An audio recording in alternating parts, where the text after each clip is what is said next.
প্রিয় দর্শক বন্ধুরা, আজকের ভিডিওতে আমি আপনাদের ইব্রাহিম ত্রাওরের সেই বিস্ময়কর পরিকল্পনা সম্পর্কে বলতে যাচ্ছি যা শুনে পুরো পৃথিবী কেঁপে উঠেছে।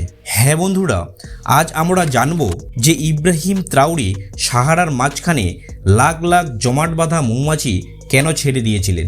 আজকের ভিডিওতে আমরা সেই পুরো পরিকল্পনাকে খুলে বুঝব, এটি কেন শুরু হয়েছিল, কিভাবে শুরু হয়েছিল, এর পেছনের বৈজ্ঞানিক ভিত্তি কী ছিল, কি কি ঝুঁকি থাকা সত্ত্বেও এটিকে এগিয়ে নেওয়া হয়েছিল, আর সবচেয়ে বড় কথা, এই পরীক্ষাটি পৃথিবীকে এতটা বিস্মিত করলো কেন। সাহারা মরুভূমি শুধু বালির সমুদ্র নয়, এটি এমন এক দানব যা প্রতি বছর আফ্রিকার হাজার হাজার একর উর্বর জমি গিলে খায়। আজ এই মরুভূমি 11টি দেশে ছড়িয়ে পড়েছে এবং যদি এর বিস্তার থামানো না যায় তাহলে বিশেষজ্ঞদের মতে আগামী কয়েক দশকের মধ্যে আফ্রিকার বড় অংশ পুরোপুরি অনুর্বর হয়ে যাবে। এটাই ছিল সেই বিপদ যা ত্রাওরিকে ভিতর থেকে কাঁপিয়ে দিয়েছিল। তিনি জানতেন যে যদি সাহারাকে থামানো না যায় তাহলে পশ্চিম আফ্রিকার পুরো জনসংখ্যা বিপদের মুখে পড়বে, চাষাবাদ শেষ হয়ে যাবে, পশুও শেষ হয়ে যাবে এবং মানুষের জীবনও শেষ হয়ে যাবে। তাই এটাই ছিল সেই মুহূর্ত যখন তিনি বিজ্ঞানী, কৃষি বিশেষজ্ঞ এবং পরিবেশবিদদের একত্রিত করে একটি প্রশ্ন করেছিলেন যে সাহারাকে বদলানোর প্রথম পদক্ষেপ কী হতে পারে। দীর্ঘ আলোচনার পর একটি সত্য সামনে এলো যে জীবনের শুরু সবার আগে উদ্ভিদ দিয়ে হয়, কিন্তু উদ্ভিদের শুরু হয় মৌমাছি দিয়ে। অর্থাৎ মরুভূমিকে থামানোর প্রথম অস্ত্র পানি বা গাছ নয়, বরং মৌমাছি ছিল। এই একটি লাইন পুরো পথকে বদলে দিয়েছিল।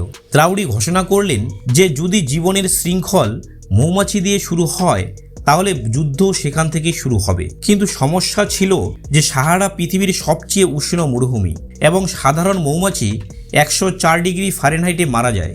এখানে 150 ডিগ্রির বালি তাদের মুহূর্তের মধ্যে ধ্বংস করে দিতে পারে। কিন্তু ইব্রাহিম ত্রাওরি বললেন যে সমস্যা মৌমাছির নয়, মৌমাছির প্রজাতির। অর্থাৎ যদি সাধারণ মৌমাছি সাহারায় বাঁচতে না পারে তাহলে এমন মৌমাছি খুঁজে বের করতে হবে যারা ছোটবেলা থেকেই আগুনের মতো আবহাওয়ায় বেড়ে উঠেছে। এখান থেকেই ইব্রাহিম ত্রাওরে তার সবচেয়ে বিস্ময়কর গবেষণা শুরু করলেন। আফ্রিকা এবং আরবের সেই সব এলাকার তথ্য সংগ্রহ করতে যেখানে প্রচণ্ড গরম, পানি কম এবং আবহাওয়া অত্যন্ত নিষ্ঠুর, তবুও কিছু প্রজাতির মৌমাছি সেখানে টিকে থাকে। এই গবেষণা তাকে দুটি শক্তিশালী মৌমাছির প্রজাতির কাছে নিয়ে গেল যাদের পৃথিবী হিট রেজিস্ট্যান্ট হানি বি বলে। প্রথম প্রজাতি ছিল ইস্ট আফ্রিকান ল্যান্ড হানি বি। এরা সেই মৌমাছি ছিল যারা শতাব্দীর পর শতাব্দী ধরে পূর্ব আফ্রিকার শুষ্ক এবং গরম উপত্যকাগুলোতে টিকে আছে। তাদের শরীর ছোট, রং হালকা এবং তাদের ডানা বেশি শক্তিশালী ছিল, যার কারণে তারা তীব্র গরমেও উঠতে পারত। দ্বিতীয় প্রজাতি ছিল আরাবিয়ান বা নুবিয়ান হানিবি। এরা সেই মৌমাছি ছিল যারা সুদান, ইরিত্রিয়া, সোমালিয়া এবং আরবের দক্ষিণাঞ্চলে ঝলসে দেওয়া গরমেও নিজেদের চাক টিকিয়ে রাখার ক্ষমতা রাখে। এই দুই প্রজাতির একটি বিশেষ বৈশিষ্ট্য ছিল, এই মৌমাছিগুলো শরীর থেকে গরম বাতাস দ্রুত বের করে দিতে পারে, ছোট ছোট দলে থাকে এবং প্রায় 110 ডিগ্রি ফারেনহাইট পর্যন্ত কাজ করতে পারে। যেখানে সাধারণ মৌমাছি মারা যেত সেখানে এরা বেঁচে থাকত। ইব্রাহিম ত্রাওরে সঙ্গে সঙ্গে সিদ্ধান্ত নিলেন যে যদি সাহারার বিরুদ্ধে যুদ্ধ করতে হয় তাহলে এই যোদ্ধা মৌমাছিগুলোই চাই। তিনি বিশেষজ্ঞদের নির্দেশ দিলেন যে আফ্রিকার বিভিন্ন জায়গা থেকে এই মৌমাছিগুলো সংগ্রহ করতে, তাদের জিন, আচরণ এবং তাপ সহনশীলতা পরীক্ষা করতে এবং তারপর তাদের এই পরীক্ষার জন্য প্রস্তুত করতে। পৃথিবী বিস্মিত ছিল যে একজন নেতা মৌমাছির জন্য এমন উন্মাদ গবেষণা করাচ্ছেন কেন। এই সময়ে ইব্রাহিম ত্রাওরের দল এমন একটি তথ্য পেল যা এই পরিকল্পনার পুরো ধারণাকে নতুন শক্তি দিল। বিজ্ঞানীরা তাকে বললেন যে সাহারার ভিতরে একেবারে তার হৃদয়ে এমন একটি জায়গা আছে যেখানে মৌমাছি হাজার হাজার বছর ধরে বেঁচেছিল। এই জায়গাটি ছিল লিবিয়ার কুফরা ওয়েসিস, যেখানে 5 থেকে 10 হাজার বছর পুরনো মৌমাছির অবশিষ্টাংশ এবং তাদের জিনেটিক নমুনা আবিষ্কৃত হয়েছিল। বিস্ময়ের বিষয় ছিল যে এই মৌমাছিগুলো সাহারা মরুভূমি হওয়ার আগের সময়কার ছিল, যখন এই এলাকা সবুজে ভরা ছিল, নদী বইত এবং বন্য প্রাণীরা এখানে স্বাধীনভাবে ঘুরে বেড়াতো। যখন আবহাওয়া বদলে গেল, নদী শুকিয়ে গেল, জমি পুড়ে বালিতে পরিণত হলো এবং পুরো এলাকা মরুভূমিতে রূপান্তরিত হয়ে গেল, তখনও এই মৌমাছির জিন এই পরিবেশে নিজেদের টিকিয়ে রাখার চেষ্টা চালিয়ে গিয়েছিল এবং কিছু ছোট বসতি আজও ওয়েসিসের চারপাশে বিদ্যমান। এই আবিষ্কার ত্রাউড়ির জন্য আশীর্বাদের কম ছিল না। তার বিশ্বাস জন্মালো যে যদি প্রাচীন মৌমাছি এই বদলে দেওয়া পরিবেশে হাজার হাজার বছর টিকে থাকতে পারে, তাহলে আজকের আধুনিক হিট রেজিস্ট্যান্ট মৌমাছি তো আরও ভালো কাজ করতে পারবে। এখান থেকে ইব্রাহিম ত্রাউড়ির পরিকল্পনার সেই অংশ শুরু হলো, যা শুধু বৈজ্ঞানিক নয় বরং অর্থনৈতিক বিপ্লবের ভিত্তিও গড়ে ওঠে। ত্রাউড়ি জানাতেন যে মৌমাছি শুধু ফুলের রসেই নিয়ে আসে না, বরং পুরো কৃষি ব্যবস্থাকে আবার জীবিত করে তোলে। পৃথিবী জুড়ে মৌমাছি শুধু প্রতি বছর বিলিয়ন বিলিয়ন ডলারের ফসলকে সুরক্ষিত রাখে। শুধু আমেরিকাতেই বন্য এবং খামারভিত্তিক মৌমাছির অর্থনৈতিক গুরুত্ব প্রায় 15 বিলিয়ন ডলার। অর্থাৎ যেখানে মৌমাছি ফিরে আসে সেখানে শুধু গাছপালা নয় বরং বাজার, বাণিজ্য, ফল, সবজি, বাগান সব কিছুই আবার জীবিত হয়ে ওঠে। ত্রাউড়ি এই সত্যটি বুঝেছিলেন। তিনি জানতেন যে যদি সাহারার প্রান্তে মৌমাছিগুলো সফলভাবে ফিরে আসে, তাহলে সবার আগে বুনো গাছগুলো ফিরে আসবে, তারপর ঘাস গজাবে, তারপর তৃণভোজী প্রাণী, পাখি, তারপর পশু এবং শেষে মানুষও আবার বসতি স্থাপন শুরু করবে। এটি ছিল পুরো এলাকার রিগ্রিনিং চেইন রিঅ্যাকশন, এমন একটি ধারাবাহিকতা যা শুধু একটি ছোট পোকামাকড়ের দল থেকে শুরু হয়ে পুরো মরুভূমির পরিবেশ, সমাজ এবং জনসংখ্যাকে বদলে দিতে পারে।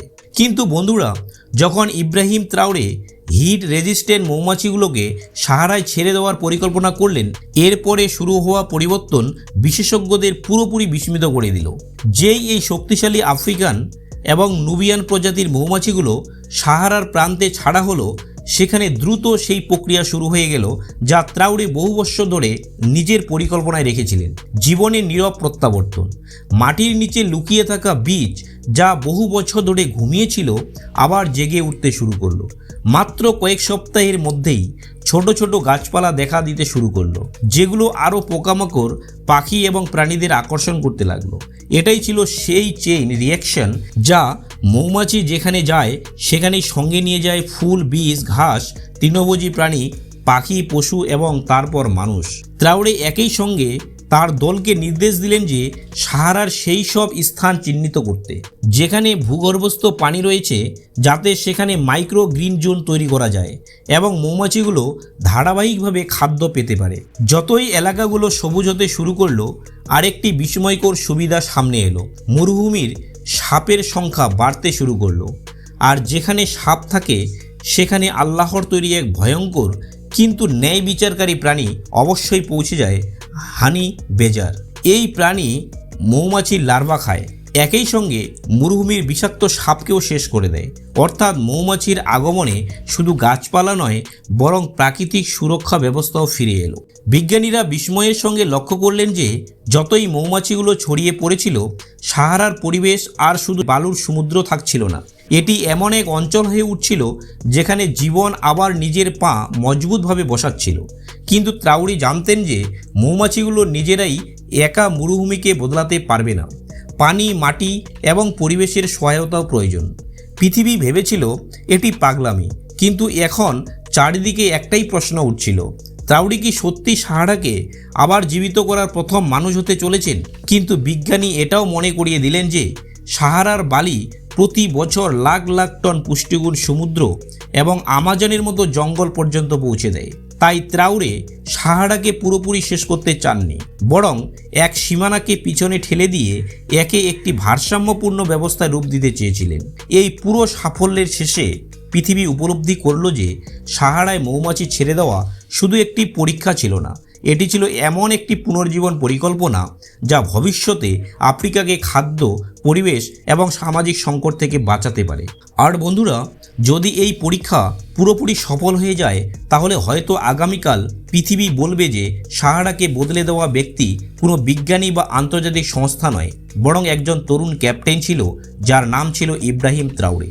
বন্ধুরা, যদি ইব্রাহিম ত্রাউড়ের এই পরিকল্পনাটি আপনাদের কাছেও ততটাই বিস্ময়কর এবং আশাব্যঞ্জক মনে হয়ে থাকে যতটা পৃথিবী জুড়ে বিশেষজ্ঞদের কাছে মনে হয়েছে, তাহলে নিজের মতামত অবশ্যই জানান। আপনারা কি মনে করেন যে সত্যি মৌমাছির মাধ্যমে সাহারাকে আবার জীবিত করা সম্ভব? এটি কি সেই পরিকল্পনা যা আফ্রিকার ভবিষ্যৎ বদলে দিতে পারে, নাকি এটি সবেই খুব বড় একটা ঝুঁকি? আপনাদের মতামত আমাদের জন্যই খুবই গুরুত্বপূর্ণ, তাই কমেন্টে অবশ্যই জানান যে আপনারা ত্রাউরের এই সাহসী পদক্ষেপকে কিভাবে দেখেন। এটি কি শুধু পাগলামি ছিল, নাকি ভবিষ্যতের সবচেয়ে বড় বৈজ্ঞানিক বিস্ময়?